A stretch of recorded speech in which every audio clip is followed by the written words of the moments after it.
मी पहिला फुलाचा धंदा चालू केला होता कल्याणला. तिथनं मला ते काही व्यवस्थित जमलं नाही. त्याच्यानंतर मग घरी शेती 2-2.5 एकर शेती होती.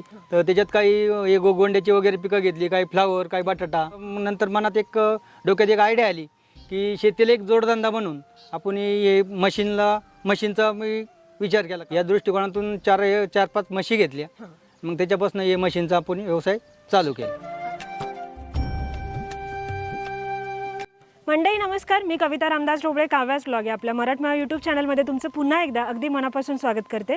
तर मित्रांनो, आज आपण दातखिळवाडी या जुन्नर तालुक्यातीलच माझ्या गावात आलेलो आहोत. तर बऱ्याच जणांना माहीत आहे की हे गाव अगदी डोंगराळ भागात असून इथे पशुपालन हा व्यवसाय खूप मोठ्या प्रमाणात केला जातो. विनोददादा दातखिळे आमच्याच दादांनी मुंबईचा प्रवास पूर्ण करून त्यानंतर म्हशी घेऊन पुन्हा मग जर्सी गाई आणि पुन्हा आता म्हशींचा व्यवसाय, यामध्ये प्रचंड समस्या आल्या आणि त्याबद्दलच संपूर्ण प्रवास आज आपण या व्हिडिओमध्ये जाणून घेणार आहोत. तर त्यांच्या शेतीलाच लागून हे जे जुनं घर पाठीमागे दिसतंय त्यामध्ये गोठ्याचं नियोजन करून 8 म्हशींचं नियोजन कसं केलंच पाहिजे याबद्दलची संपूर्ण माहिती तुम्हाला या व्हिडिओमध्ये पाहायला मिळेल. तर मित्रांनो, व्हिडिओ संपूर्ण पहा, नक्की आवडेल. लाईक जरूर करा. तुमचे जे काही प्रश्न असतील ते कमेंटद्वारे कळवा आणि अजूनही चॅनल सबस्क्राईब केलं नसेल तर नक्की सबस्क्राईब. तर मंडळी, विनोद दादा आता आपल्या सोबत आहेत, आपण त्यांच्याकडून जाणून घेऊ. साधारण तुमची एकूण जमीन किती आहे? 2.5 एकर जमीन आहे. आणि 8 ते 10 गुरं जर आपल्याला ठेवायची असतील तर सरासरी आपल्याला जागा किती लागते, म्हणजे किती जागेत आपण सुरुवात करू शकतो खाद्याचं नियोजन करण्यासाठी? खाद्याचं नियोजन करण्यासाठी 1/2 एकर जमीन पुष्कळ होईल. अच्छा, आता आपण तुमच्या इथे पाहतोय की तुम्ही ज्या म्हशी आहेत त्या घेऊन त्यांना गाभण करून पुढे विकतो आपण. तर हे न करता आपण दूध व्यवसाय पण करू शकतो. तर मग तुम्ही हाच व्यवसाय का निवडला, की म्हणजे आपण गाभण करूनच का विकतोय? दुधाच्या धंद्यात आहे ना, दुधाच्या धंद्यात कष्ट पण भरपूर लागते. त्यांचा सांभाळ पण करावा लागतो. त्यांना खाद्य, परत मिनरल मिक्सचर पावडर, खुराक, सरकी, मकाचा वाटा, हे खर्च जास्त होतो. त्याच्यामुळे ह्या आपण पाराट्या म्हशी घेतल्या आणि नंतर त्या गाभण करून विकल्या तर त्यांना खर्च जरा थोडा कमी लागतो. म्हणजे जर आपल्याला पशुपालन करायचं असेल तर हा एक खूप चांगला ऑप्शन आहे की तुम्ही कमी भांडवलात त्याची सुरुवात करू शकता. तर आता जेव्हा आपण आपल्याकडे साधारण म्हशी मागवतो गाभण करण्यासाठी, तर त्या साधारण किती महिन्याच्या असतात? साधारण त्या 4 ते 5 वर्षाच्या म्हशी असतात. अच्छा, आपण घेताना त्या लागलेल्या आहेत का नाही हे चौकशी करतो. डॉक्टरांकडून आपण त्यांना तपासून घेतो. 2-2.5 महिन्याच्या लागलेल्या म्हशी जर असतील तर साधारण ते आपल्याला 35 ते 40 या मेळात आपल्याला पडतात. म्हणजे 35-40 हजारामध्ये आपल्याला ती एक म्हैस येते. ती घेताना आपण साधारण तिचं जे बॉडी स्ट्रक्चर आहे ते कसं पाहून घेतो? चारी सड व्यवस्थित आहेत का नाही, शिंगांचा आकार कसा आहे, जातवार आहेत का नाही, शेपटीचा गोंडा सफेद आहे का नाही, हे आपण बारकाईनं बघू शकतो. अच्छा, आता ही जातीवंत म्हैस निवडताना आपण साधारण कोणती जात निवडली पाहिजे या व्यवसायात? या व्यवसायात मुरा जात एक चांगली आणि दिल्ली एक जात चांगली. अच्छा, म्हणजे मुरा ही मोठ्या प्रमाणात या व्यवसायात निवडली जाते. आणि असं पाहायला गेलं तर देशी व्हरायटी असल्यामुळे तिचं रोगप्रतिकारक क्षमता पण चांगली आहे. मग त्यामध्ये तुमचा अनुभव काय आहे की जर आपण म्हशी मागवतो त्यानंतर त्यांचं खाद्याचं नियोजन करताना तुम्ही कधी त्यांच्यामध्ये रोग किंवा त्यांच्यासाठी उपाययोजना अशा काही करताना तुम्हाला असं काही जाणवलंय का? हा, फक्त त्यांच्यावर आपण बारकाईने लक्ष ठेवू शकतो का त्यांना गोचिड वगैरे काही होऊ नये. गोठा व्यवस्थित आठवड्यातून 1-2दा गोठा स्वच्छ धुवून काढला पाहिजे. त्यांना पण मशीनला पण व्यवस्थित धुवून काढलं पाहिजे. त्यांना अशी काही लागण झाली नाही पाहिजे आजाराची.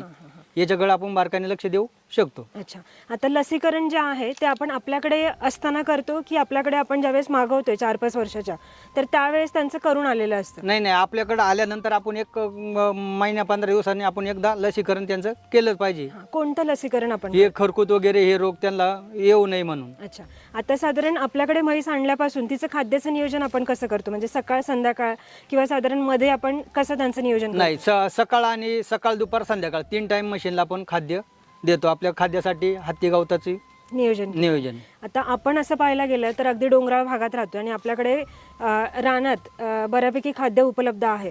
तर मग ते खाद्य देत असताना खाद्याचा खर्च कमी होतो का? हा, खाद्याचा खर्च कमी होणारच ना. मग त्यानंतर आता एकदा पावसाळा सुरू झाला, आपल्या जवळ डोंगर उपलब्ध आहे, तिथं आपण डोंगरात म्हशी चरायला नेऊ शकतो. त्याच्यानंतर तिथनं आल्यानंतर 3 महिन्यात आपल्याला तसं काय खाद्याचा त्यांचा काही खर्च येतच नाही. अच्छा, म्हणजे मी एक आवर्जून सांगेल की डोंगराळ भागात राहणाऱ्या युवकांना एक खूप चांगली संधी आहे, कारण त्या युवकांना खाद्यासाठी म्हणजे अगदी पावसाळ्यामध्ये खाद्यासाठी नियोजन करण्यासाठी आपल्याकडे हा डोंगराळ भाग उपलब्ध असतो.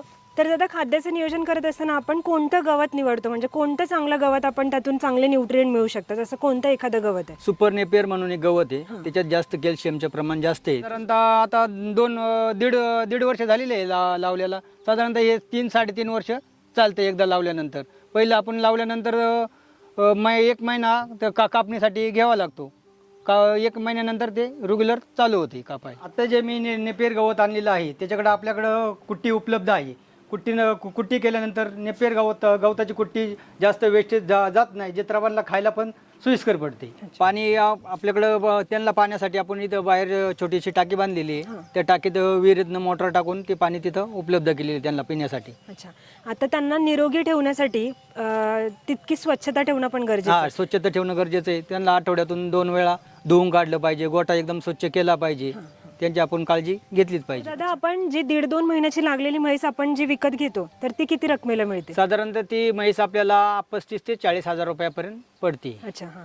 ती घेतल्यानंतर म्हणजे जातीवंत म्हैस आपण ती घेतल्यानंतर ती साधारण किती दिवस आपल्याकडे तिचं नियोजन करावं लागतं? तिचं नियोजन आपल्याला साधारणतः 8 महिने आपण तिचं नियोजन करू शकतो. तर आपल्याला पुढं ती कशी पण आपल्याला आपण 40,000ची म्हैस घेतली तर कशी पण पुढं आपल्याला ती 80-85,000 जाऊ शकते. म्हणजे जी म्हैस आपण 1.5-2 महिन्याची लागलेली म्हैस आपण जर 40,000ला घेतोय तर ती साधारण 8 महिन्याने आपण गाभण करून विकली तर साधारण डबल उत्पन्न आपल्याला त्या म्हशीतून मिळते. फक्त एवढंच आहे की तिचं मेंटेनन्स, जे लेबर असेल किंवा शेडचं नियोजन असेल किंवा तुमचं खाद्य असेल, लसीकरण असेल, या बेसिक गोष्टींची योग्य काळजी घेतली तर आपण हे डबल इन्कम यामधून मिळवू शकतो. आता तुम्ही साधारण किती वर्षापासून यामध्ये काम करताय?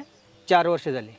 4 वर्षामध्ये आपले जे युवक आता पाहतात ते व्हिडिओ, जे नवीन सुरुवात करणार आहेत, करू इच्छित आहेत, तर त्यांच्यासाठी तुम्ही एवढ्या 4 वर्षात जो अनुभव घेतलाय त्यातून एखादा अनुभव सांगायचा असेल तर तो कोणता असेल? पहिल्यांदा मी 4 गाया घेतल्या जर्सी. त्यांचं दुधाचं उत्पन्न भरपूर येत होतं. दिवसाला मी 1 टाईम काहीतरी 90 ते 95 लिटर दूध बेलसरला घालत होतो डेअरीला. तर त्याच्यानंतर बारीक विचार केला का त्यांना काय नाही काय प्रॉब्लेम होतच राहतात जर्सींना. त्यांना आजारीच पडणार, ते परत आपल्याकडे वातावरण त्यांना सूट होणार नाही. त्यांचा बारीक विचार केला तर खाद्यात पैसे जास्त जातात. आणि मग त्याच्यानंतर मी बारीक विचार केला त्याच्यात तर आपल्याला काही शिल्लक राहत नाही. मागून मी एक केलं का एक गाय गाभण होती. गाभण गाय आम्ही घरी सकाळी 6 वाजता दूध काढून घरी गेलो. तिकडनं 10 वाजता गोट्यावर येऊन बघतोय तर गाय मोडून पडली होती. त्याच्या मागून वडील म्हणले, बाळा तू आता हे सध्या हे गायांचं काही डोक्यात आपल्या बसत नाही, हे गायांचं बंद कर. गायांचं बंद केल्यानंतर पुन्हा मी मशीनचं चालू केलेलं आहे. मशीनचं चालू करताना याच्यात मला म्हणजे चांगली प्रॉफिट दिसते मशीनमध्ये. ते काही रोगाला जास्त बळी पडत नाहीत. त्यांना आपल्याकडे वातावरण पण चांगलं सूट होते मशीनला आणि त्यांना दवाखान्याचा खर्चसुद्धा बहुतेक कमीच येतोय. म्हणून एक आवर्जून सांगेल की कोणताही व्यवसाय करत असताना अनुभव फार महत्त्वाचा होतो. जसं तुमचा पूर्वीचा अनुभव मशीनचा होता त्यामुळे तुम्हाला आता मॅनेज करताना खूप इझिली मॅनेज होतं आहे. पण हेच जर त्यांनी जर्सीमध्ये ज्यावेळेस काम केलं आणि त्यातून येणाऱ्या समस्या आहेत, म्हणजे कुणाचंही ऐकून कोणताही व्यवसाय सुरू करण्यापूर्वी स्वतः अनुभव घ्या. अनेकसे प्रोजेक्ट आहेत आपल्या आजूबाजूला, बरेच प्रोजेक्ट आहेत. शेतकऱ्यांशी भेटीगाठी घ्या, प्रोजेक्ट एक्सप्लोअर करा, तुम्ही स्वतः जाऊन तिथे काम करा आणि मला असं वाटतं की त्यातूनच नक्की आपण एक यशस्वी आपला व्यवसाय रन करू शकतो. बरोबर. तर दादा, खूप मोलाची माहिती दिली. यातून नक्कीच नवीन जे पशुपालक आहेत, म्हणजे या पशुपालन व्यवसायात उतरतात ते, त्यांना नक्कीच याचा फायदा होईल. तर त्यासाठी माझ्या काव्यास ब्लॉग या मराठमोळा यूट्यूब चॅनलकडून तुमचे खूप खूप आभार. तर मित्रांनो, अशा प्रकारे या संपूर्ण व्हिडिओमधून आपल्याला विनोददादांकडून कळालं की कोणताही व्यवसाय करायचा असेल तर अनुभव हा महत्त्वाचा असतो. तर या व्हिडिओमध्ये पाहत असताना तुम्ही त्यांच्याकडून जाणून घेतलं जर्सी गायींचं नियोजन करत असताना बऱ्याच समस्या आल्या, परंतु जर आपलं वातावरण आणि आपल्या आजूबाजूची ज्या परिस्थिती आहे त्यानुसार जर आपण पशुपालन केलं तर नक्कीच कमी भांडवलात आपण यशस्वी होऊ शकतो. तर अशा पद्धतीने ही व्हिडिओ तुम्हाला कशी वाटली हे नक्की सांगा. आवडली असेल तर लाईक करायला विसरू नका. तुमच्या ज्या काही प्रतिक्रिया असेल त्या कमेंटद्वारे कळवा आणि अजूनही चॅनल सबस्क्राईब केलं नसेल तर नक्की सबस्क्राईब करा. तर मित्रांनो, हा व्लॉग आता मी इथेच संपवते. जय हिंद, जय महाराष्ट्र.